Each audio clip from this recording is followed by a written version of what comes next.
Mes chers compatriotes,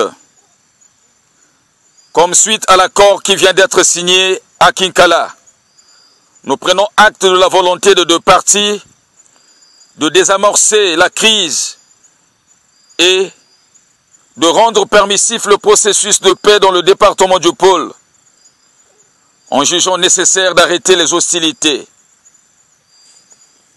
Mais, compte tenu du fait que le texte avant sa signature ne nous a pas été soumis et ne fait pas ressortir nos préoccupations majeures, nous exigeons la mise en place d'une commission mixte et paritaire de travail qui sera composée des mandataires du gouvernement et des émissaires mandatés par mes soins qui vont se joindre à ceux qui sont sortis des prisons. Cette commission aura vocation de revoir et de corriger le corps de tout le texte en prenant en compte les points suivants. Le règlement politique de la situation sous l'observation internationale, les levées des mandats d'arrêt et de la suspension du CNR, l'adoption de la loi d'amnistie générale, la réinsertion politique et la réinsertion socio-économique, le retrait de troupes dans les zones où il n'y avait pas leur présence avant la guerre, la libération de tous les détenus politiques, l'assistance multiforme des populations sinistrées du département du Pôle, l'organisation du dialogue national inclusif sous l'observation internationale. In fine, le comité ad hoc de suivi des engagements de paix mettra en lumière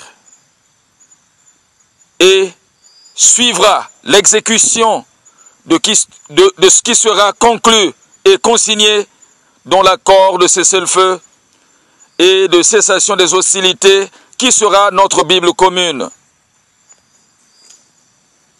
Mes chers compatriotes, nous réitérons que la paix est notre centre d'intérêt. L'accord dont il s'agit